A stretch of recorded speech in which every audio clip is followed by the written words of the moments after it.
Guys, कैसे हैं आप सब।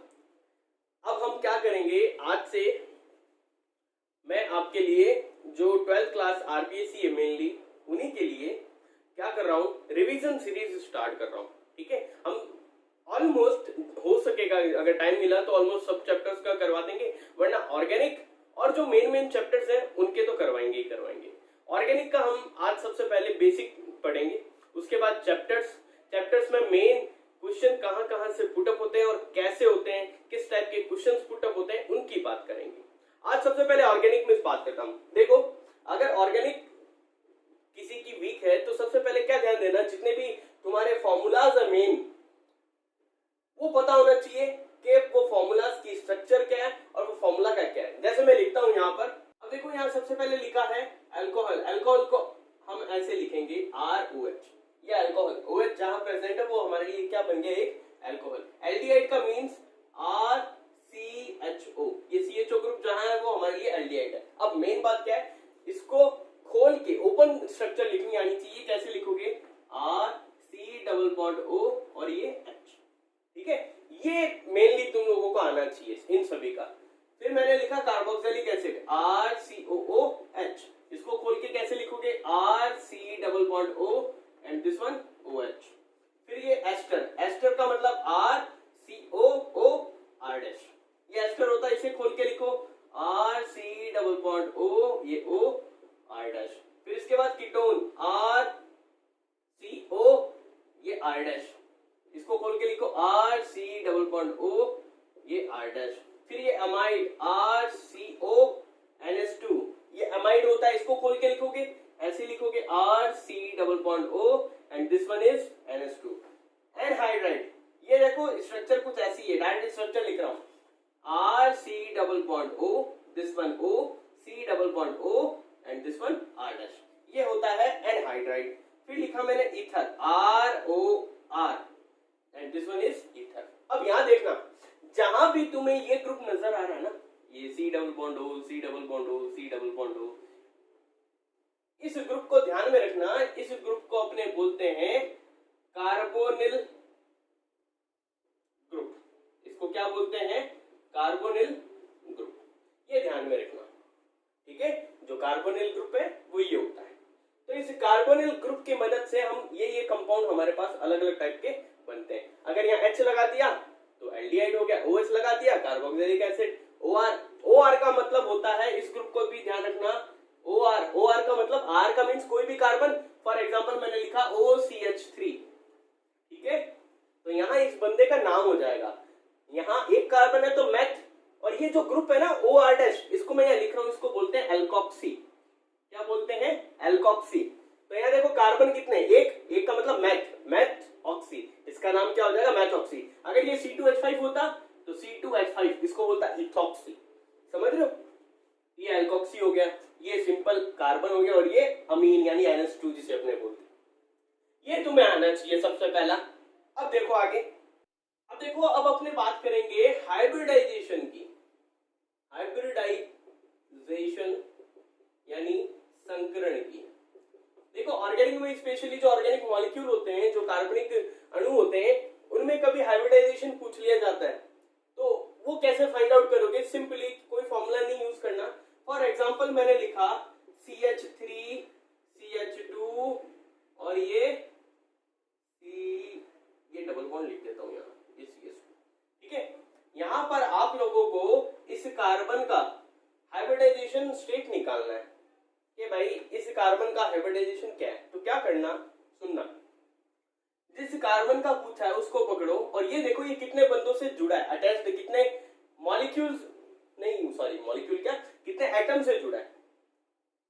तो यहां पर देखा है 2 हाइड्रोजन इससे जुड़े, और इधर एक कार्बन जुड़ा है। बॉन्ड नहीं गिनने, एटम गिनने, नंबर ऑफ एटम कितने अटैच्ड है। तो इसको अगर मैं खोल के लिखूं तो एक हाइड्रोजन यहाँ, एक हाइड्रोजन यहाँ, बॉन्ड तो 4 है, बॉन्ड नहीं गिनने, एटम देखने, 1 2 और एक कार्बन से जुड़ता है 3। अगर कभी कोई बंदा 4 बंदों से जुड़ा है, एटम कितने हैं, 4 हैं, तो हाइब्रिडाइजेशन हमेशा होगा sp3। 3 है तो होगा sp2, 2 है तो होगा sp। ये बात ध्यान रखना।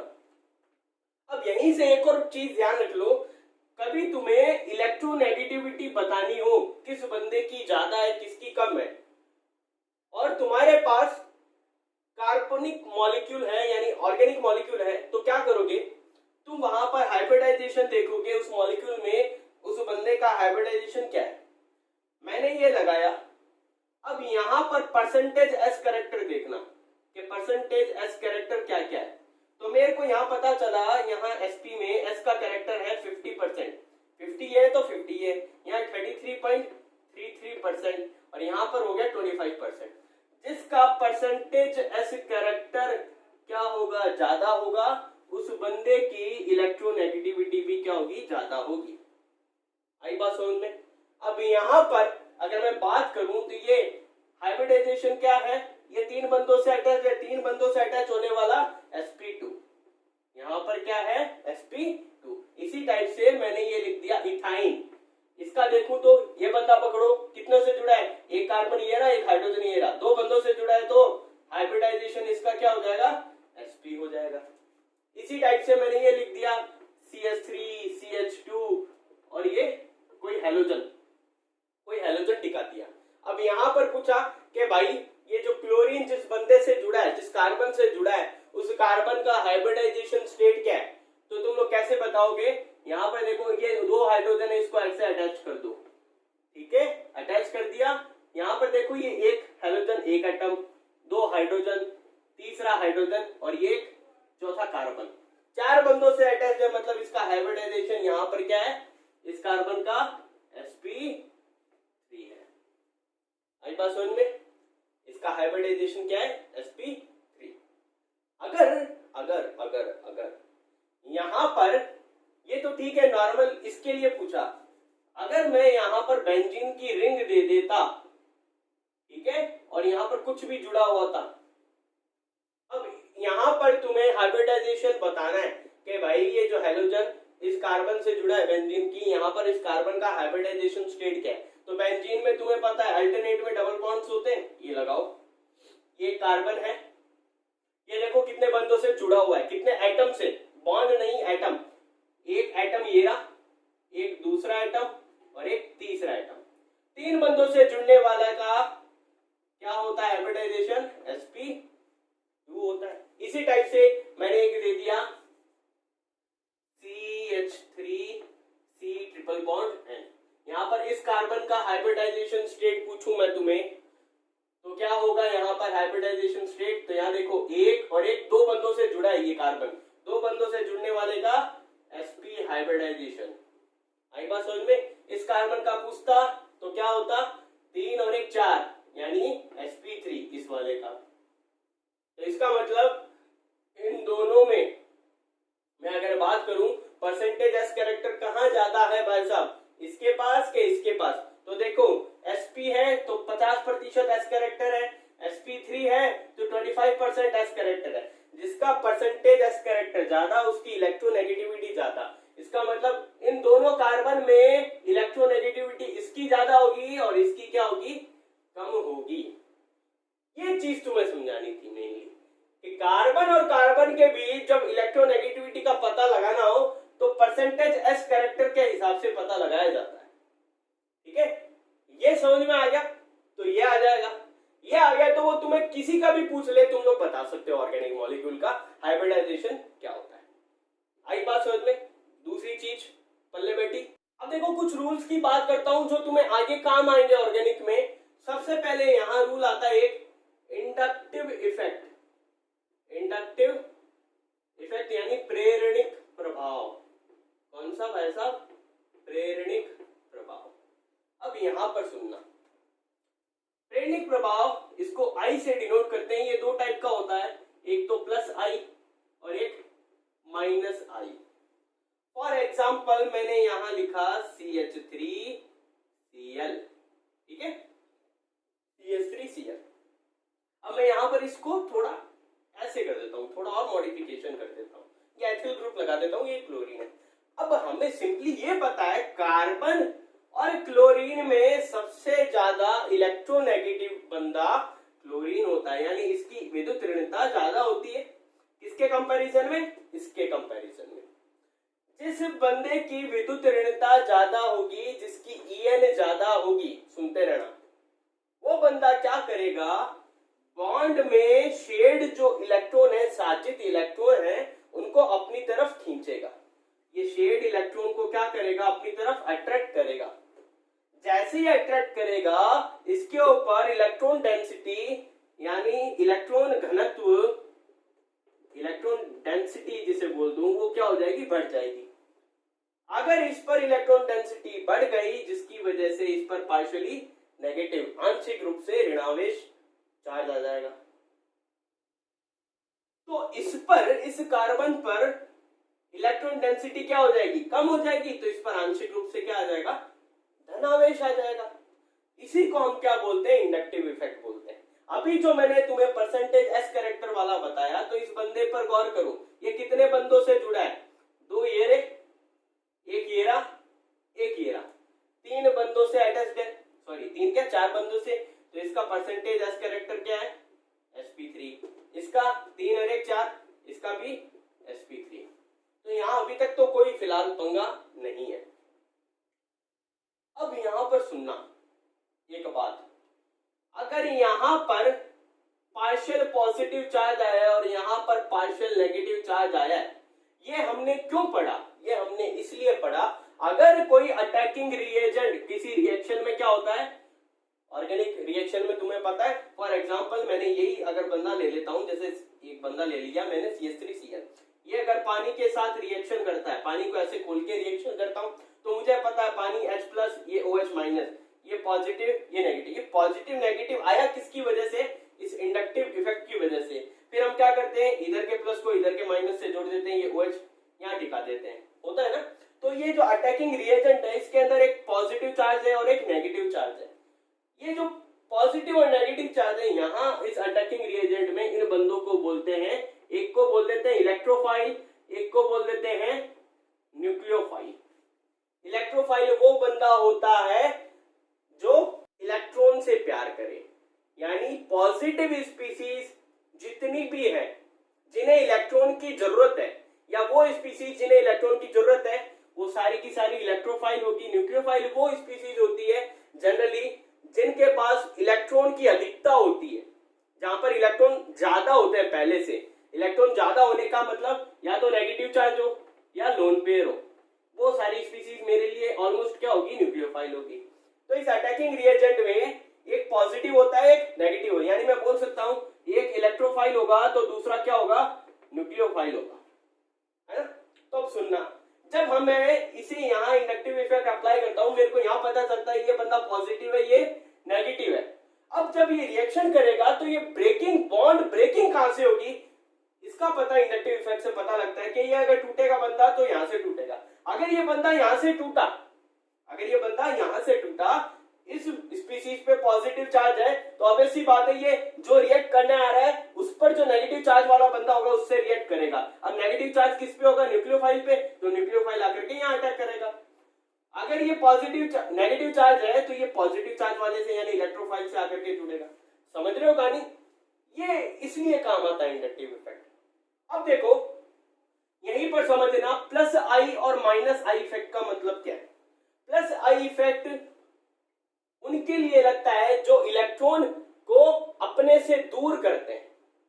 क्या करते हैं, अपने को दूर करते हैं। यानी मैं बोल सकता हूं जो इलेक्ट्रॉन नॉर्मली क्या करे, डोनर, इलेक्ट्रॉन डोनेट करे।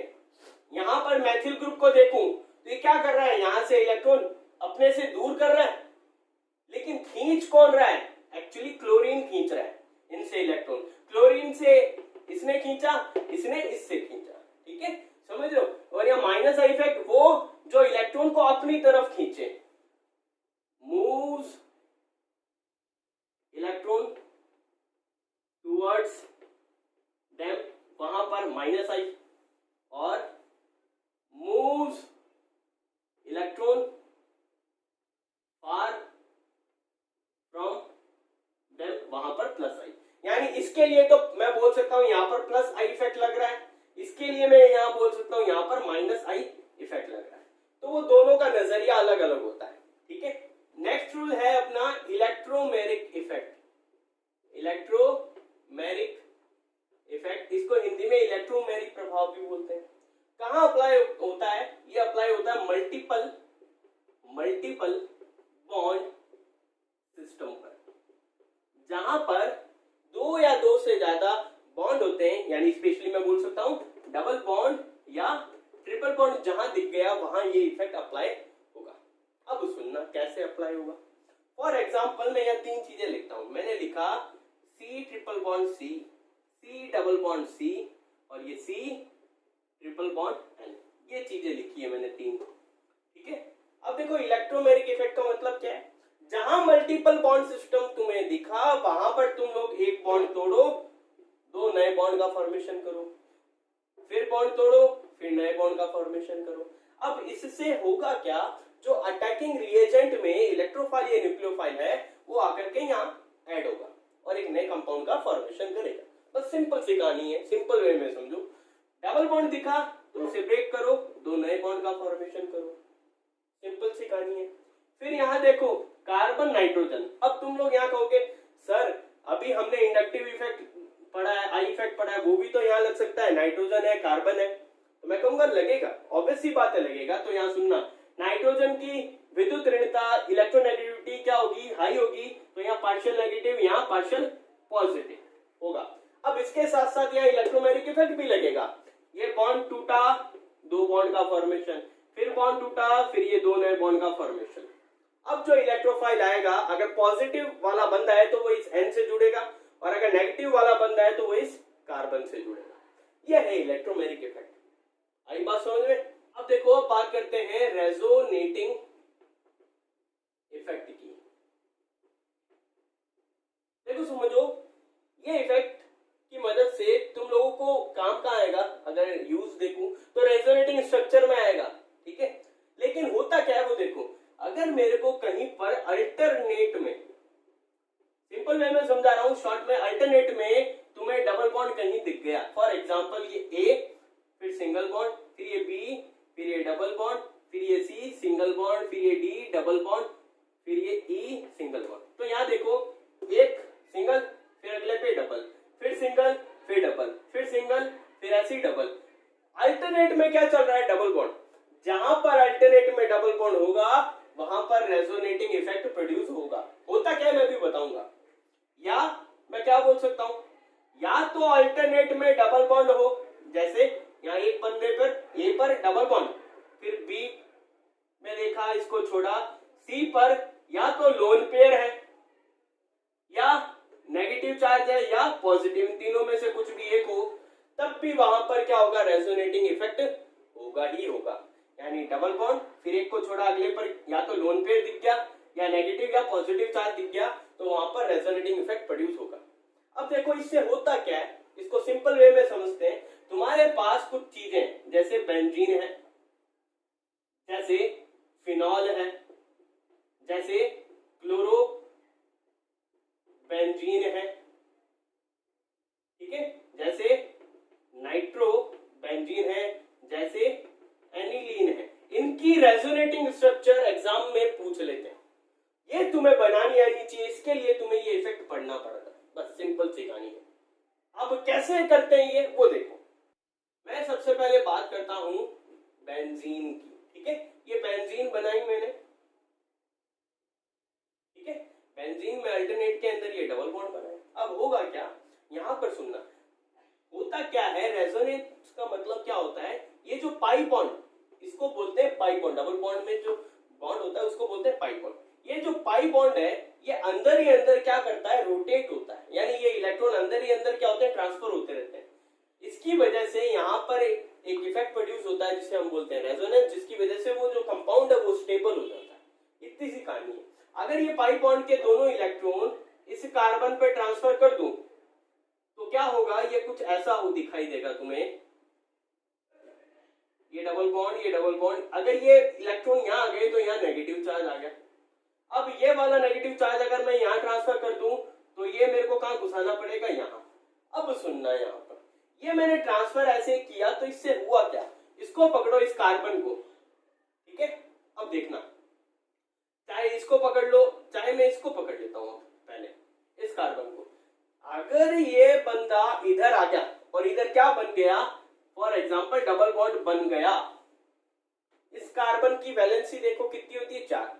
पकड़ो कितनों से जुड़ा है, 1 2 3 4, और एक इसके पास हाइड्रोजन भी तो एड अप C6H6 फॉर्मूला होता है बेंजीन का, एक हाइड्रोजन भी है इसके पास, तो टोटल 5 बंदों से जुड़ा है, तो वैलेंसी तो 4 ही होती है, 4 ही रहनी चाहिए। इसकी वजह से मैं क्या करता हूं, यहां से ये पाई बॉन्ड तोड़ता हूं और इसे यहां एज अ चार्ज ट्रांसफर कर देता हूं, जिससे ये बंदा क्या हो जाएगा, यहां पर अभी हाल फिलहाल में स्टेबल हो जाएगा।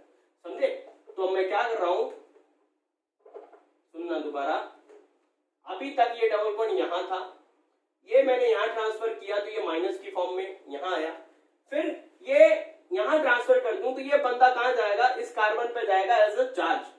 जैसे ही गया तो भाई साहब ये देखो, ये डबल बॉन्ड यहां है और यहां ये माइनस, फिर अगर ये चार्ज मैंने यहां ट्रांसफर कर दिया तो ये कहां जाएगा, इस कार्बन पे एज अ चार्ज जाएगा। तो अब देखो ये गया भाई साहब, ये एज अ चार्ज यहां गया, यहां डबल बॉन्ड आया, यहां डबल बॉन्ड आया। अब इस चार्ज को हम यहां ट्रांसफर करेंगे, जैसे ही ट्रांसफर यहां करेंगे तो देखो ये बेंजीन फिर बनाया, ये डबल बॉन्ड और ये डबल बॉन्ड। अब इससे हुआ क्या है, पहले डबल बॉन्ड इस तरफ था, अब डबल बॉन्ड इस तरफ है, यानी एक बात बोल सकता हूं, डबल बॉन्ड अंदर ही अंदर क्या हो रहा है, रोटेट हो रहा है due to transfer of pi electron. इसीलिए हम बेंजीन को कैसे लिखते हैं, इस तरीके से। इस सर्कल का मतलब ही क्या है, कोई स्पीसीज है तो वहां पर अंदर ही अंदर पाई बॉन्ड के इलेक्ट्रॉन रोटेट कर रहे हैं। पहली ये रेजोनेटिंग स्ट्रक्चर जैसे बेंजीन की, इसी टाइप से तुम्हें एक और बताता हूं क्लोरोबेंजीन और एक बताऊंगा नाइट्रोबेंजीन, बाकी तुम लोग अपने आप करोगे। देखना यहां पर मैं बना रहा हूं क्लोरोबेंजीन के लिए और यहां बना रहा हूं मैं नाइट्रोबेंजीन के लिए। नाइट्रोबेंजीन मींस ये कुछ इस टाइप से NO2, ये कुछ इस टाइप से यहाँ क्लोरीन। ठीक है, अब देखो क्लोरीन के पास होते हैं लोन पेयर भाई साहब, ये देखो अब यहाँ पर डबल बॉन्ड फिर एक छोड़ा अगले पे लोन पेयर, इसका मतलब रेजोनेंस होगा। अगर रेजोनेंस होगा तो क्लोरीन वो ग्रुप है जो इलेक्ट्रॉन दान करने का काम करता है। अगर ये अपना लोन पेयर यहां डोनेट कर देगा तो उसकी वजह से होगा क्या, इस कार्बन पर वैलेंसी हो जाएगी 5, वो पकड़ नहीं पाएगा, झेल नहीं पाएगा, जिससे ये पाई बॉन्ड के इलेक्ट्रॉन इस कार्बन पे ट्रांसफर होंगे। जैसे ही होंगे तो देखो स्ट्रक्चर कुछ इस टाइप से बनेगी भाई साहब, ये डबल बॉन्ड यहां और ये यहां आया तो यहां माइनस, यहां आ जाएगा डबल बॉन्ड, ये क्लोरीन, ये लोन पेयर। अब यहां पर देखो इस क्लोरीन पर हो गई है इलेक्ट्रॉन की कमी, तो यहां लगा दोगे पॉजिटिव चार्ज। आई बात समझ में? अब ये अंदर ही अंदर जैसे बेंजीन में किया था वैसे ही ये यहां गया तो ये यहां जाएगा, तो स्ट्रक्चर कुछ इस टाइप से बनेगी कि भाई ये माइनस यहां, डबल बॉन्ड यहां, डबल बॉन्ड, ये Cl पॉजिटिव। अब ये अगर यहां जाएगा तो ये यहां जाएगा, तो ये कुछ इस टाइप से। इसकी प्रैक्टिस करोगे ना तभी ये अच्छे से हो पाएगी तुम्हारे, ये ध्यान रखना भाई। ठीक है, अब अगर इसको मैं यहाँ ट्रांसफर कर दूं तो ये यहाँ चला जाएगा, जिससे ये कुछ इस तरीके से दिखाई देगा, ला ला ला ला ला, ये लोन पे लोन पे लोन पे लोन पे, ये हो गई रेजोनेटिंग स्ट्रक्चर क्लोरोबेंजीन की। इसी टाइप से नाइट्रोबेंजीन की NO2 को देखो मैं कैसे खोल के लिखता हूं, ये डबल बॉन्ड O, ये इस तरफ वैसे तो होता है कोऑर्डिनेट बॉन्ड, मैं इसको सिंपल बॉन्ड से डिनोट कर रहा हूं, ये O। ठीक है, NO2 वो ग्रुप है जो कहीं से इलेक्ट्रॉन खींचने का काम करता है, क्योंकि नाइट्रोजन पे होता है पॉजिटिव चार्ज, इस वजह से। ठीक है, तो यहां पर ये नाइट्रोजन इस रिंग से इलेक्ट्रॉन खींचेगा, जैसे ही खींचेगा तो भाई साहब अब होगा क्या, ये वाले इलेक्ट्रॉन कहां जाएंगे, मैं इसको यहां पर डिनोट कर, इसको ऐसे ना करके अपने करते हैं, ये इस तरफ जाएगा। अगर ये इस तरफ जाएंगे तो ये वाले इस तरफ जाएंगे। ठीक है, जैसे ये गया तो क्या होगा, ये कुछ इस टाइप से बनेगा, यहां पॉजिटिव चार्ज, यहां कमी आ गई, ये आ गया डबल बॉन्ड, ये माइनस और ये O। आई बात समझ में? अब देखो यहां पर कमी है तो ये वाले मैं यहां ट्रांसफर कर दूं तो यहां कमी आ जाएगी, तो देखो क्या बनेगा, ये कुछ इस टाइप से, यहां कमी आ गई, ये यहां गया, ये डबल बॉन्ड N, ये O माइनस ये O। अब इस कमी को पूरा करने के लिए ये यहां जाएगा तो यहां कमी आ जाएगी, इसको बनाओ, तो गर्मी भयंकर है, ये पॉजिटिव डबल बॉन्ड N, ये O, ये नेगेटिव, ये O। अब देखो इस कमी को पूरा करने के लिए ये नाइट्रोजन अपना ये पाई बॉन्ड के इलेक्ट्रॉन यहां देगा तो वापस वही बन जाएगा, बना दो, बन गया, सॉरी गलत लगा दिया पाई बॉन्ड, ये डबल बॉन्ड यहाँ यहाँ यहाँ, ठीक है। अब देखो ये वाला जो माइनस चार्ज है ये वापस यहाँ जाएगा तो यहाँ डबल बॉन्ड आ जाएगा, ये N डबल बॉन्ड O और ये O। ये है नाइट्रोबेंजीन की रेजोनेटिंग स्ट्रक्चर। तो यहाँ पर आपके 2 नंबर या 1 नंबर में ये पूछ लिया जाता है, तो ये तुम्हें आने चाहिए, बाकी की जो बस्ती एनिलीन फिनॉल वो तुम लोग खुद ट्राई करोगे, ठीक है। अब देखो ये बहुत इंपॉर्टेंट रूल है, उसके लिए तुम्हें एक चीज समझाता हूं पहले। एल्कीन होती है अपने पास, एल्कीन मतलब मल्टीपल बॉन्ड सिस्टम जहां डबल बॉन्ड होता है।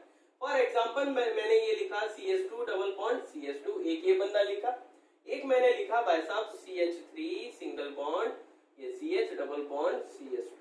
अब यहाँ पर गौर करना, इसको अगर बीच में से ब्रेक करूं डबल बॉन्ड के इस तरफ और इसको भी क्या करूं बीच में से इस तरीके से ब्रेक करूं, तो ये देखना डबल बॉन्ड के इस तरफ एक कार्बन का एल्किल ग्रुप है, इधर भी एक कार्बन का एल्किल ग्रुप है, लेकिन यहाँ पर 2 कार्बन का एल्किल ग्रुप, यहाँ पर एक कार्बन का एल्किल ग्रुप। जब डबल बॉन्ड के दोनों तरफ सेम टाइप के ग्रुप्स प्रेजेंट हो तो उस एल्कीन को बोलते हैं सिमेट्रिकल एल्कीन, यानी सममित एल्कीन। लेकिन जब दोनों डिफरेंट टाइप के एल्किल ग्रुप हो तो उसको बोलते हैं असिमेट्रिकल एल्कीन, यानी असममित एल्कीन। पहले तो एक बात समझो, अब इस एल्कीन के ऊपर एक रूल लागू होता है, उसको हम बोलते हैं, एक होता है मार्कोनिकॉफ रूल, एक होता है एंटी मार्कोनिकॉफ रूल। इस रूल को समझना है तुम्हें। देखो अगर मैंने यहाँ CH2 डबल बॉन्ड CH2 लिया और इसकी रिएक्शन फॉर एग्जांपल मैं HCl से करवाना चाहता हूं, तो अब देखना अटैकिंग रिएजेंट HCl है जिसमें एक पॉजिटिव वाला बंदा एक नेगेटिव वाला बंदा है। अब सुनना, यहाँ पर मल्टीपल बॉन्ड सिस्टम दिखते ही तुम लोग सोचोगे इलेक्ट्रोमेरिक इफेक्ट लगेगा। इलेक्ट्रोमेरिक इफेक्ट लगेगा तो एक बॉन्ड टूटा, 2 बॉन्ड का फॉर्मेशन, यानी एक पाई बॉन्ड टूटने पर 2 सिग्मा बॉन्ड का फॉर्मेशन जैसे ही फॉर्म हुआ। अब हाइड्रोजन और क्लोरीन को कहां जोड़ोगे, तो अब सुनना, यहां पर जब भी सिमेट्रिकल एल्कीन आती है, चाहे हाइड्रोजन चाहे क्लोरीन कहीं भी जोड़ो कोई फर्क नहीं पड़ता, चाहे मैं हाइड्रोजन यहां जोड़ूं चाहे मैं क्लोरीन यहां जोड़ूं कोई फर्क नहीं पड़ेगा। तो मैंने ये जोड़ दिया HCl, क्योंकि सिमेट्रिकल एल्कीन हर एंगल से क्या रहेगा, कंपाउंड सेम ही रहेगा, कहीं पे भी कुछ जोड़ो तो ये कंपाउंड बनेगा लास्ट में आपके पास, यानी कुछ ऐसा बनेगा CH3 CH2 और ये Cl जब ये रिएक्ट करेगा तो। लेकिन इसकी जगह असिमेट्रिकल एल्कीन आ गया तो फॉर एग्जांपल CH3 CH2, इसको मैं ऐसे लिख देता हूं, ये CH2 इस टाइप से, ये असिमेट्रिकल एल्कीन है। अब HCl यहां रिएक्ट करना चाहता है, तो अब सुनना, ये पॉजिटिव पार्ट ये नेगेटिव पार्ट। अब देखो या तो हाइड्रोजन को लेकर के या क्लोरीन को लेकर के एक बात बोलता हूं मैं, जिसे मैं बोलूंगा वो मेरा मार्कोनिकॉफ रूल है। यानी सबसे पहली बात, जब भी तुम्हें असिमेट्रिकल एल्कीन दिखी वहां पर मार्कोनिकॉफ रूल के अकॉर्डिंग अटैकिंग रिएजेंट यहां आकर के अटैच होंगे, पहली बात ये।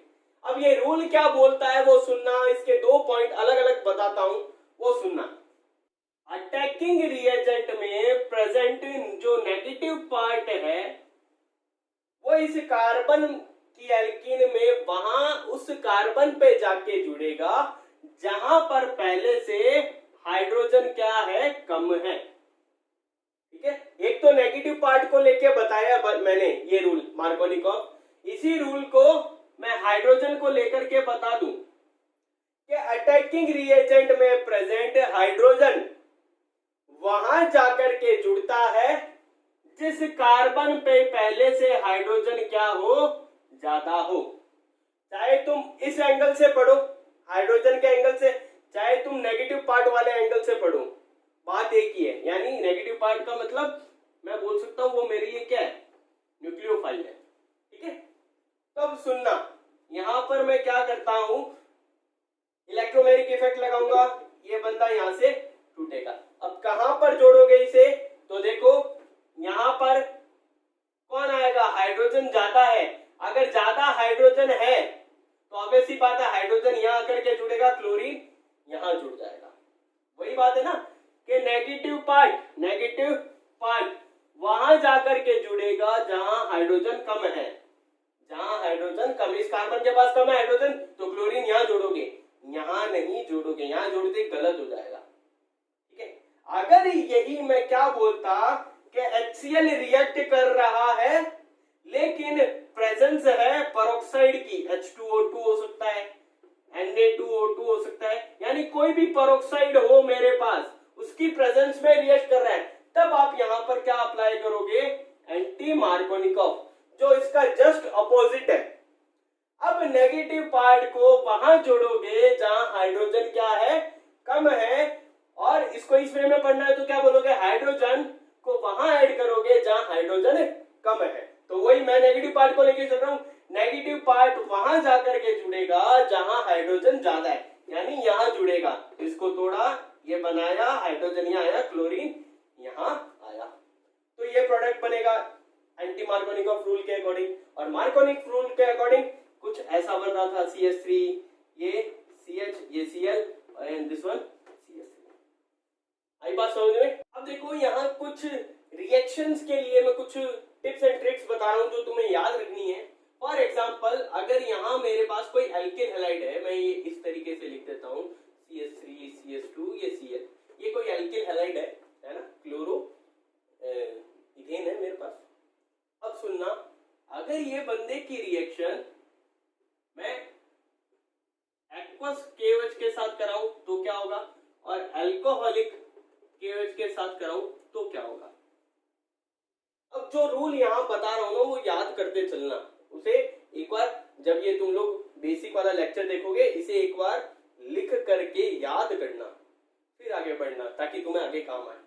जब भी एक्वस KOH के साथ कोई एल्किल हैलाइड रिएक्शन करेगा तो हमेशा ध्यान रखना, यहां पर प्रेजेंट जो क्लोरीन है और यहां पर प्रेजेंट जो KOH है, ये दोनों आपस में क्या करेंगे, रिएक्ट करेंगे। यानी ये Cl जो यहाँ प्रेजेंट है ये नेगेटिव है, मेरे को पता है, यहाँ पर ये पॉजिटिव है नेगेटिव, तो ये Cl यहाँ के K से रिएक्ट करेगा और KCl बना लेगा और एक मेन प्रोडक्ट क्या बनेगा, CH3, CH2OH, अल्कोहल में कन्वर्ट हो जाएगा।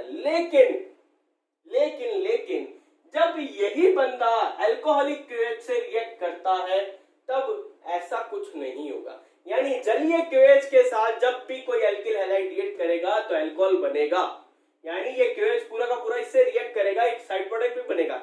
लेकिन अल्कोहलिक KOH के लिए यहां पर क्या होगा, ये CH3, ये CH2, ये Cl मैंने लिखा।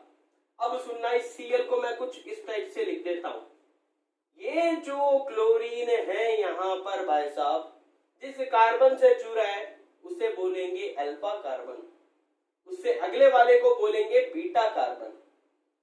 बीटा कार्बन में जो हाइड्रोजन प्रेजेंट है उसको क्या करेगा, ये बंदा अपने साथ मिला करके एक नया प्रोडक्ट का फॉर्मेशन करेगा।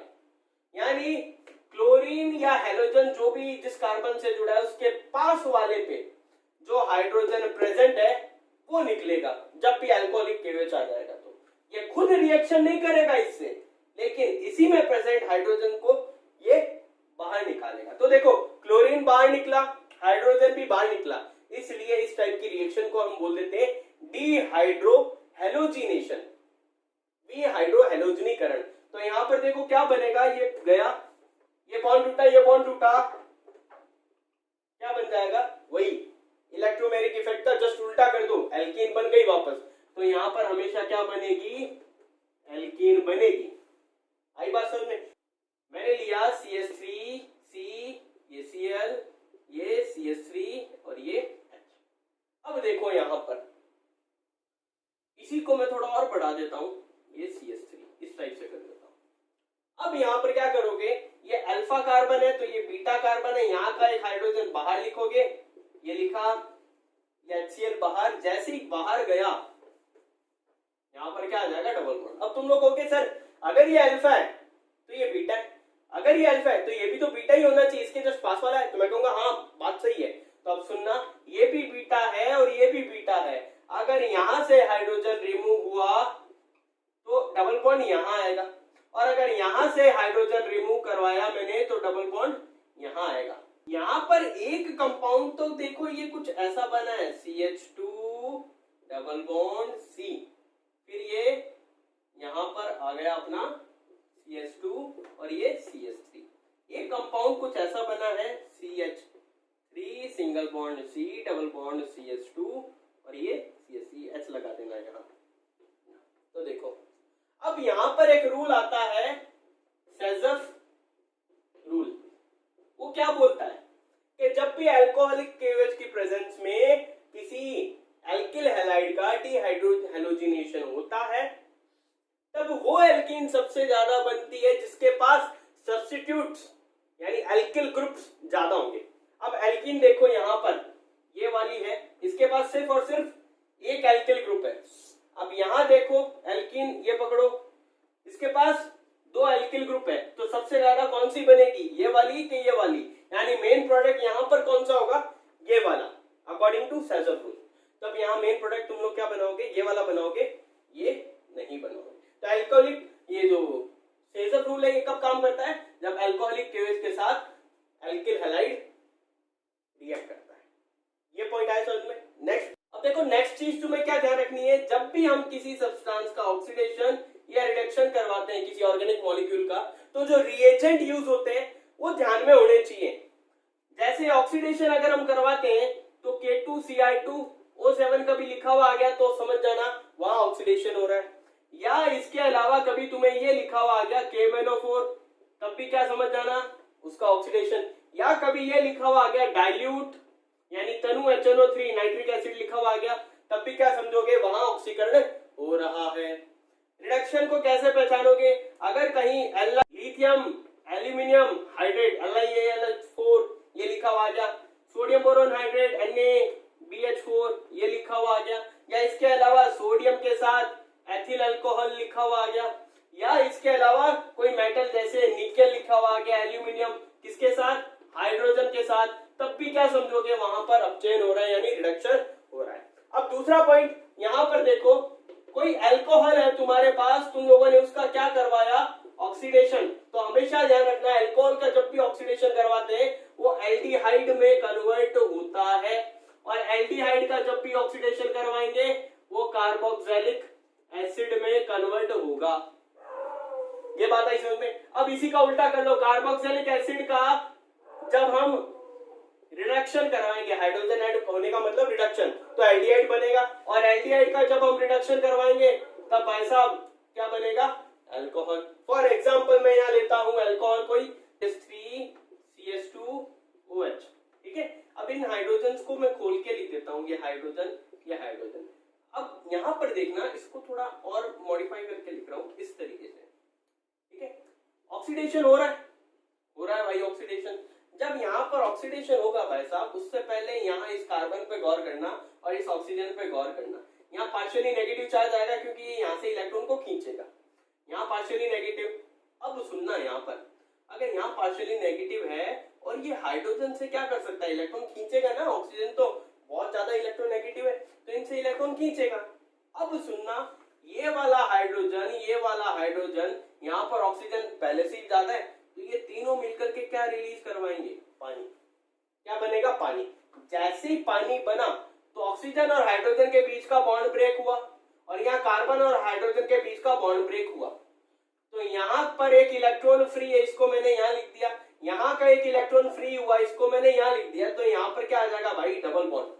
तो अब देखो क्या बना, CH3C, कार्बन ऑक्सीजन के बीच आ गया डबल बॉन्ड, ये पहले से यहाँ हाइड्रोजन प्रेजेंट है, ये क्या बन गया, एल्डिहाइड।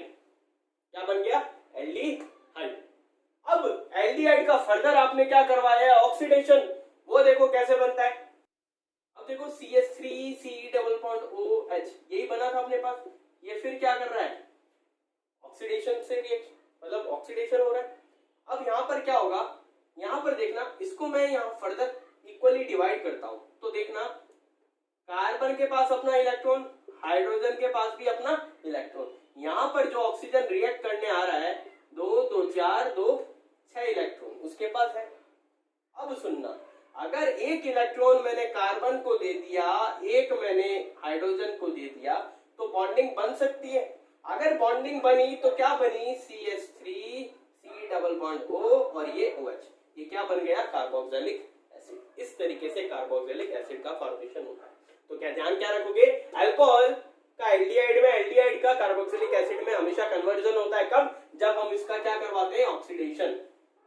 ठीक है, और यही रिडक्शन करवाएं तो कार्बोक्सिलिक एसिड एल्डिहाइड में और एल्डिहाइड अल्कोहल में कन्वर्ट होगा। अब देखो गाइस, नेक्स्ट रूल ध्यान से देखना, अगर मेरे पास कोई एल्कीन है, for example CH2 double bond CH2, ठीक है, और इसका रिएक्शन मैंने ओजोन से करवाई है, किससे करवाई है, ओजोन से।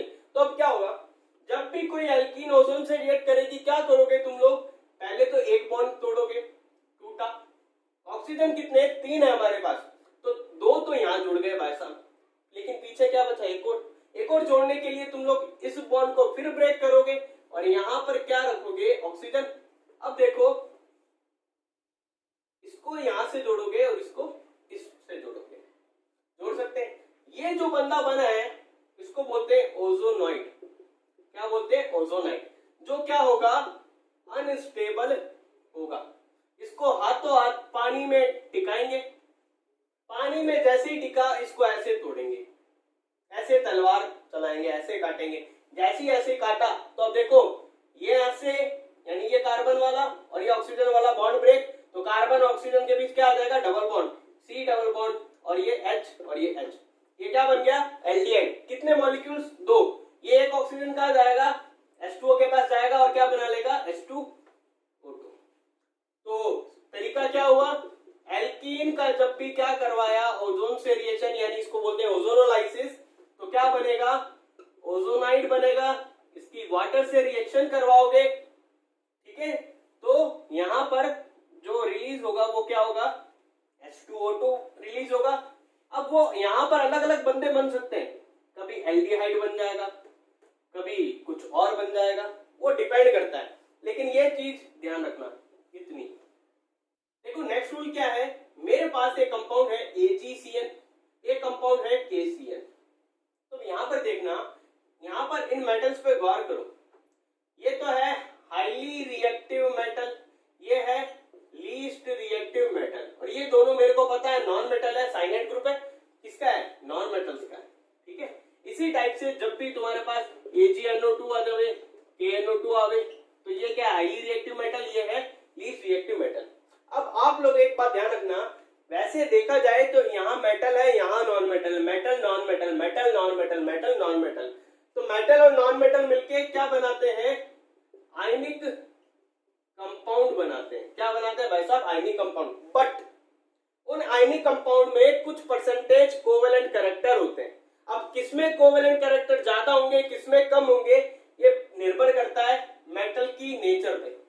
जब मेटल हाईली रिएक्टिव होगा तो उसमें आयनिक कैरेक्टर सबसे ज्यादा होगा, जब मेटल लीस्ट रिएक्टिव आएगा तो उसमें आयनिक कैरेक्टर कम होगा, कोवेलेंट कैरेक्टर यानी सहसंयोजक प्रकृति क्या होगी, ज्यादा होगी। यानी AgCN यहाँ पर आयनिक होते हुए भी कोवेलेंट कैरेक्टर का है, क्योंकि ये ज्यादा है, यहाँ पर आयनिक कैरेक्टर ज्यादा है। अब सुनना, अगर इसमें कोवेलेंट कैरेक्टर है और इसमें आयनिक कैरेक्टर है, तो यहाँ पर प्योरली ये बंदा यहाँ से टूटेगा, यहाँ पॉजिटिव चार्ज और यहाँ पर नेगेटिव चार्ज। अगर ये बंदा किसी से रिएक्ट करने जाएगा तो कार्बन की तरफ से अटैक करेगा, कहां से, कार्बन की तरफ से, कौन, KCN। लेकिन AgCN AgC triple bond N। तो अब यहाँ सुनना, नाइट्रोजन के पास होता है लोन पेयर, क्योंकि कोवेलेंट कैरेक्टर पर कि भाई फुल्ली पॉजिटिव और नेगेटिव चार्ज नहीं आ सकता, लेकिन पार्शियली आएगा। बट ये बंदा जब अटैक करेगा तो यहां से करेगा, ये अपना यहां से लोन पे डोनेट करवाएगा। जैसे ही ये यहां से अटैक करा तो जो कंपाउंड बनेगा वो इस तरीके से बनेगा, आइसो वाला। और ये बंदा जब यहां से अटैक करेगा तो बनेगा साइनो वाला। ये चीज तुम्हें ध्यान रखनी है, चाहे वो यहां पर हो चाहे वो यहां पर, याद रख लोगे, ठीक है। यहां पर एक तरफ नाइट्रो कंपाउंड बनेगा और एक तरफ नाइट्राइट कंपाउंड बनेगा यहां पर। दूसरी चीज वो देखो, अगर मेरे पास कोई कार्बन है और कार्बन के ऊपर 2 या 2 से ज्यादा क्या आ जाते हैं, हाइड्रोक्साइड ग्रुप आ जाते हैं, तो हमेशा ध्यान रखना वो बंदा क्या हो जाएगा, अनस्टेबल। फॉर एग्जांपल ये OH, ये OH, ठीक है। तो ये बंदा अनस्टेबल है, तो यहां से ये क्या रिलीज करवाएंगे, पानी, और यहां से भी क्या रिलीज करवाएंगे, पानी। 2 या 2 से ज्यादा हाइड्रोक्साइड ग्रुप आते हैं, इस तरीके से काम करोगे तुम लोग, पानी रिलीज कराओगे। जैसे यहां से पानी रिलीज हुआ, फॉर एग्जांपल अगर यहां पर मैं बोल देता कि ये हाइड्रोजन है, ठीक है, तो जैसे ही पानी रिलीज हुआ क्या बना, CH2 और ये डबल बॉन्ड O, इस तरीके से बना H और ये H, यानी एक टाइप का एल्डिहाइड बन गया। अब देखो इसी तरह इस कार्बन से जो हाइड्रोक्साइड जुड़े हुए हैं, यहां से अगर वाटर रिलीज करवाऊं तो देखो क्या बनेगा, यहां पर ये C, ये OH लिख दिया, ये डबल बॉन्ड O बनेगा। क्यों? क्योंकि यहां से OH गया, इसका एक बॉन्ड ब्रेक हुआ, यहां से इसका ब्रेक हुआ, तो यहां पर आएगा डबल बॉन्ड O। अगर यहां पर मिनिमम मैं मान लेता हूं H है, तो ये क्या बन गया, HCOOH, यानी ये कार्बोक्सिलिक एसिड बना। यानी बात क्या ध्यान रखोगे, जब भी एक कार्बन पे 2 हाइड्रोक्साइड ग्रुप आवे तब तो बनेगा एल्डिहाइड, और 3 आते ही कार्बोक्सिलिक एसिड में टूटेगा। आई बात समझ में? अब कुछ और पॉइंट्स हैं, ये पॉइंट स्टार मार्क करके लिखते रहना तुम लोग। अगर तुम लोगों को ऑर्गेनिक में थोड़ा अच्छा सा करना है तो स्टार मार्क करके या तो याद कर लेना दिमाग में, वरना एक साइड में कहीं लिख लेना। अब देखो नेक्स्ट पॉइंट है साइनाइड के ऊपर। ये साइनाइड होता है अपना, ठीक है, मान लो चाहे एल्किल साइनाइड हो, कोई भी हो, ये साइनाइड है मेरा।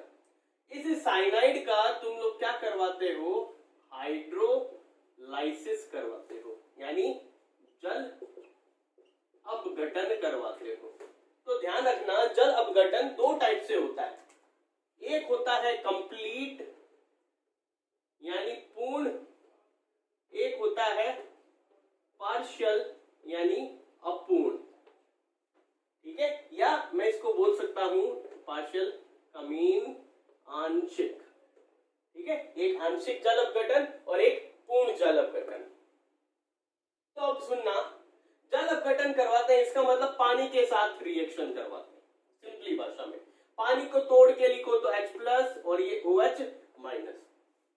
अब एक बात सुनना, ये ट्रिक है, बस याद रखना कि जब भी कंप्लीट हाइड्रोलाइसिस होगा किसका, साइनाइड का, तो तुम लोग क्या करोगे, तुम्हें ये मल्टीपल बॉन्ड सिस्टम दिखता है, तुम लोग इसे तोड़ोगे, यहाँ बॉन्ड फॉर्मेशन करोगे, ठीक है बात। लेकिन अब यहाँ पर ध्यान रखना, जब कंप्लीट हाइड्रोलाइसिस करवाते हो तो तुम लोगों को ये बॉन्ड ब्रेक करने हैं।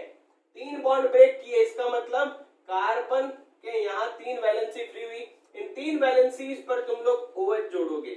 अब OH को जोड़ा क्योंकि यहाँ पर ये पार्शियल पॉजिटिव होगा, पार्शियल नेगेटिव होगा, En का डिफरेंस है, तो यहाँ पर ये पॉजिटिव है तो ये यहाँ जाएगा, ये नेगेटिव है तो ये यहाँ जाएगा। तो अब सुनना, यहाँ पर मान लेता हूं R है, ये R था फॉर एग्जांपल, वही एक कार्बन पे 3 हाइड्रोक्साइड, तो यहाँ पर क्या रिलीज करवाओगे, पानी। जैसे ही पानी रिलीज करवाया RC≡O और ये OH, किसका फॉर्मेशन हुआ, कार्बोक्सिलिक एसिड। अब तुम लोग कहोगे सर ये H भी तो आएंगे, हाँ ऑब्वियस सी बात है आएंगे, NH कितने 3 आएंगे।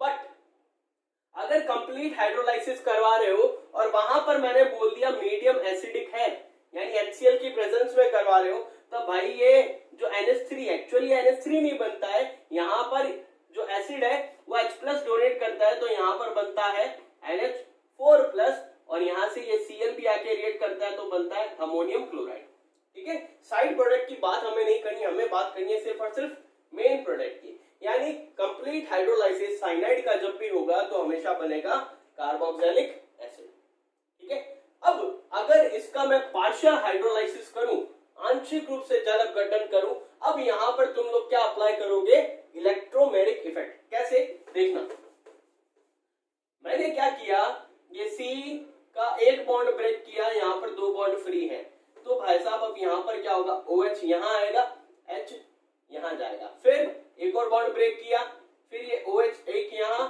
एक हाइड्रोजन यहां। अब सुनना, कंप्लीट का मतलब होता है पानी की मात्रा ज्यादा है, लेकिन पार्शियल का मतलब है पानी की मात्रा कम है। जब कंप्लीट करवाते हो तो 3 हाइड्रोक्साइड ग्रुप जोड़ रहे थे, यानी 3 वाटर के मॉलिक्यूल उस समय रिएक्ट कर रहे थे, यानी कंप्लीट में 3 वाटर मॉलिक्यूल रिएक्ट करेंगे, तो यहाँ पर कितने करेंगे, 2, इससे कम होने चाहिए, वही सिर्फ 2 मॉलिक्यूल अटैच करना, ये R यहाँ चल रहा है। अब क्या करोगे, यहाँ देखो ये हाइड्रोक्साइड पानी रिलीज करवाया, तो क्या बना, RC डबल बॉन्ड O और ये NH2, यहां पर अब क्या बना है, अमाइड। तो बात क्या ध्यान रखने आई कि साइनाइड ग्रुप का जब भी हाइड्रोलाइज होगा, कौन सा, कंप्लीट वाला, तब तो बनेगा कार्बोक्सिलिक एसिड, और पार्शियल होगा तब बनेगा एमाइड। कैसे बना वो तुम लोगों ने देख लिया, आई बात समझ में। अब देखो नेक्स्ट पॉइंट, अल्कोहल के ऊपर बात करता हूं मैं। ठीक है, क्या बात कर रहा हूं कि भाई अगर अल्कोहल आपके पास है, उसने एक बार डाइल्यूट NaOH के साथ रिएक्शन की, एक बार कंसंट्रेटेड NaOH के साथ रिएक्शन की, और एक बार सिंपली हाईली रिएक्टिव मेटल जैसे सोडियम, लिथियम, पोटेशियम, है ना, ये और भी लिख देता हूं, एल्यूमिनियम, जिंक, इन बंदों से रिएक्ट की।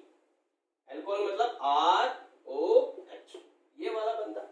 तो अब बात ध्यान रखना, जो पॉइंट है कि अल्कोहल जब भी डाइल्यूट NaOH यानी डाइल्यूट बेसिस के साथ जब रिएक्शन करता है तो कुछ नहीं बनाता, नो रिएक्शन, यानी कोई रिएक्शन नहीं करता। लेकिन कंसंट्रेटेड के साथ जब ये रिएक्शन करता है तो भाई साहब अब यहां पर देखो रिएक्शन कैसी होगी, ROH प्लस NaOH। अब तुम लोग देखोगे सर ये OH यहां पर भी है, ये यहां से नहीं टूटेगा, अब ये यहां से टूटेगा। ठीक है, ये हाइड्रोजन यहाँ के OH से रिएक्ट करेगा और क्या रिलीज करवाएगा, पानी। अब ये सोडियम जाकर के यहाँ जुड़ेगा तो RONA, इसको बोलते हैं सोडियम एल्कोक्साइड, सोडियम एल्कोक्साइड।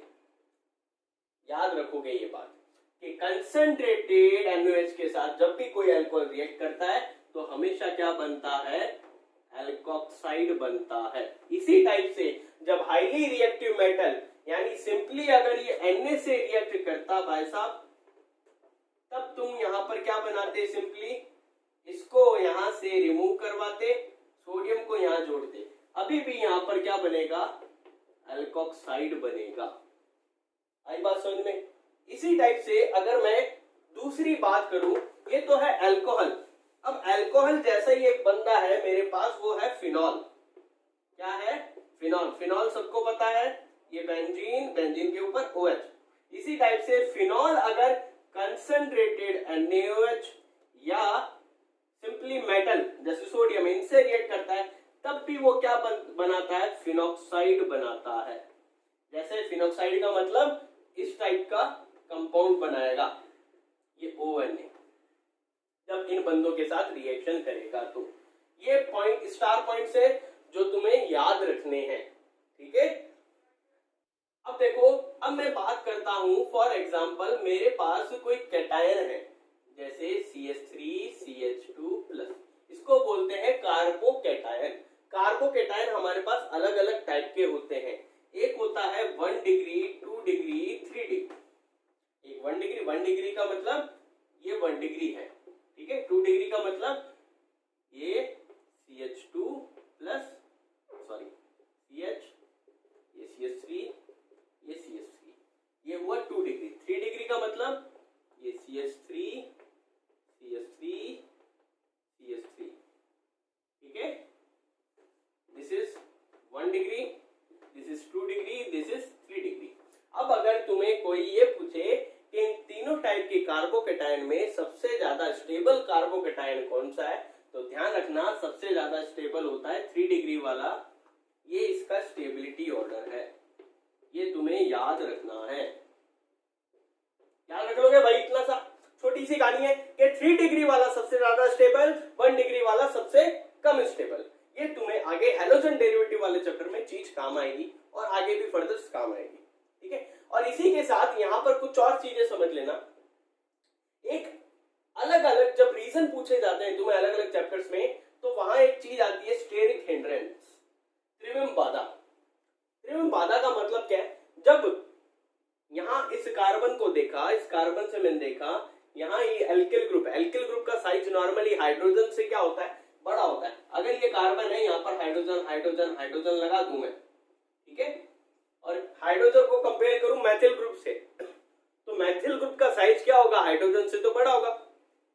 जब किसी कार्बन पर बड़ा कोई ग्रुप जुड़ा है और वो ग्रुप ज्यादा जुड़े हैं, तो उसका स्टेरिक हिंड्रेंस, उसका त्रिविम बाधा क्या होगा, ज्यादा होगा, उसका त्रिविम बाधा क्या होगा, ज्यादा होगा। और यहां पर क्या लगेगा, ये हमें पता है, तुम्हें बता रखा है इंडक्टिव इफेक्ट में मैथिल ग्रुप्स या एल्किल ग्रुप जो भी होते हैं वो हमेशा इलेक्ट्रॉन दान करते हैं, तो यहां से इलेक्ट्रॉन दान करेंगे तो यहां पर क्या अप्लाई होता है, इस पर प्लस आई इफेक्ट भी अप्लाई होता है। आई बात समझ में, यहाँ प्लस आई इफेक्ट ज्यादा होगा, यहाँ प्लस आई इफेक्ट कम, यहाँ सबसे प्लस आई इफेक्ट कम। स्टेरिक हिंड्रेंस सबसे ज्यादा यहाँ सबसे मतलब इससे कम और सबसे कम यहाँ। ये चीजें ध्यान रखना, स्टेरिक हिंड्रेंस वाली और प्लस आई इफेक्ट वाली इन कार्बोकैटायंस में कैसे वेरी करती है, ठीक है। फिर जैसे जैसे चैप्टर में ये चीजें आएगी मैं आपको डीप में बताता चलूंगा, ठीक है। अब देखो, अब हम लास्ट पॉइंट, ये लास्ट पॉइंट है ऑर्गेनिक के बेसिक का, बस ये समझ लो। देखो हाइड्रोजिनेशन, जब कभी किसी रिएक्शन में हाइड्रोजिनेशन लिखा हुआ आता है, या तुम्हें पहचानना होता है हाइड्रोजिनेशन का मतलब क्या होता है। अगर किसी रिएक्शन में हाइड्रोजन ऐड हो रहा है तो उसको क्या बोलूंगा, हाइड्रोजिनेशन, हाइड्रोजनीकरण, यानी ऐड ऑफ हाइड्रोजन लिख लो, ऐड ऑफ हाइड्रोजन, हाइड्रोजन का जुड़ना, या तुम लोग इसे दूसरी भाषा में अपचयन यानी रिडक्शन भी बोल सकते हो। डिहाइड्रोजिनेशन का मतलब विहाइड्रोजनीकरण, अगर हाइड्रोजन निकल रहा है, रिमूवल ऑफ हाइड्रोजन, हाइड्रोजन का निकलना विहाइड्रोजनीकरण यानी डिहाइड्रोजिनेशन। फिर है halogenation, add of x, x मतलब हेलोजन, हेलोजन अगर ऐड हो रहा है तो वो है हेलोजिनेशन रिएक्शन, ध्यान रखना। फिर है डीहेलोजिनेशन, मतलब रिमूवल ऑफ हेलोजन, हेलोजन का निकलना, डीहेलोजिनेशन। फिर है डीहाइड्रोहेलोजिनेशन, हाइड्रोजन और हेलोजन दोनों अगर निकल रहे हैं, यानी हाइड्रोजन एंड हेलोजन दोनों का रिमूवल क्या होगा, डीहाइड्रोहेलोजिनेशन होगा। फिर है एल्काइलेशन, एल्काइलेशन का मतलब है, मान लो कोई दो कार्बन की चेन थी, ठीक है, ये CH3 CH3, जब रिएक्शन हुई तो ये 3 कार्बन की बन गई, कितने कार्बन की, 3 कार्बन की, तो यहां पर एक एल्किल ग्रुप आकर के जुड़ा है, या सिंपली मैं ये बोल सकता हूं बेंजीन था, बेंजीन पर CH3 आकर के जुड़ गया, तो क्या हुआ है, एक एल्किल ग्रुप अगर कहीं पर ऐड होता है तो उसको क्या बोलता हूं, एल्काइलेशन, यानी add of alkyl group, alkyl group का जुड़ना एल्काइलेशन, हिंदी में बोलते हैं एल्किलीकरण, ठीक है। फिर है एसाइलेशन, एसाइलेशन का मतलब होता है जब भी कोई बंदा इस टाइप के बंदे से RCOCl ऑयल क्लोराइड से रिएक्ट करता है, तो ये वाला जो ग्रुप तुम्हें दिख रहा है COCl, ये जाकर के उससे ऐड हो जाता है, यानी ऐड ऑफ COCl ग्रुप, ये कहीं पर हो रहा है तो उसे बोलेंगे एसाइलेशन, इसको बोलते हैं हिंदी में एसिलीकरण। अब सुनना, एल्काइलेशन और एसाइलेशन ये एक टाइप की फ्रेडल क्राफ्ट रिएक्शन है, इनको नाम दिया जाता है Friedel craft reaction. Friedel craft reaction यानी एल्काइलेशन या एसाइलेशन जब भी होगा तो रिएजेंट जो यूज होता है वो यहाँ पर होता है एल्यूमिनियम क्लोराइड, AlCl3 की प्रेजेंस में होता है, ये ध्यान रखना, पहचानने का तरीके हैं ये। फिर है कार्बोक्सिलेशन, कार्बोक्सिलेशन का मतलब add of COOH, carboxylic acid group का जुड़ना। फिर डी कार्बोक्सिलेशन, मतलब अगर किसी बंदे में फॉर एग्जांपल मैंने लिखा RCOONA, अगर ये बंदा टूट जावे, अगर ये बंदा टूट जावे यानी RCOONA है, अभी तक कार्बोक्सिलिक का एसिड है, कोई सोडियम का कार्बोक्सिलिक सॉल्ट है, अगर ये सोडियम का कार्बोक्सिलिक एसिड या सॉल्ट टूट कर एल्केन में कन्वर्ट होता है तो क्या हुआ, इसको क्या बोलूंगा, डी कार्बोक्सिलेशन, यानी रिमूवल ऑफ